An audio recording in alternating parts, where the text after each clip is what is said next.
This boy was constantly bullied by a gang of thugs at school. He was too timid to fight back, but what they didn't know was that his older brother had just retired from the Special Forces. After learning about the bullying, David asked his younger brother to point out the ones who had been tormenting him. With his brother backing him up, Mike didn't hesitate to identify the group. To teach them a lesson, David and Mike followed their car to a bar. David called over the bartender and ordered a round of ladies' cocktails for the thugs. Offended by what they saw as mockery, the group came over with drinks in hand. After sarcastically thanking David, they threw the drinks in his face. Mike froze in terror, but David calmly wiped his face, smiled, and tossed a glass of pepper water right back at them. Then he stood up and patted one of them on the shoulder.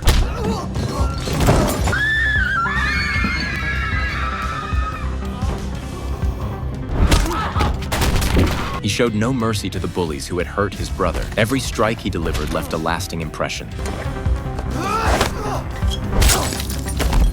In just a few minutes, every thug was laid out on the floor. David casually helped Mike to his feet, tossed $200 on the counter to pay for damages, and walked out with his little brother like nothing had happened. You'd think David was Mike's actual brother, but he wasn't. David was a comrade of Mike's real brother, Brown, who had died in action 2 weeks earlier. Since that day, Mike's mother, Laura, had been drowning in grief. Then, out of nowhere, David showed up at their home, explaining that he was Brown's friend. In an old photo, he even pointed himself out standing next to Brown. Hearing this, Laura warmly invited him in. Eager to hear stories about her son, she asked David to stay a few days. He agreed. Even Laura's daughter welcomed David's presence, but Laura's husband was less pleased. He disliked the idea of a total stranger staying in their home and argued with his wife. Mike, however, got along well with David. That evening, after a few drinks, Laura's husband Bray began venting to David about his job. He had worked at his company for 4 years and felt overlooked. A newcomer with a college degree had recently been promoted to regional manager. Bray grumbled about how unfair the world was. His offhand complaint, however, left a deep impression on David.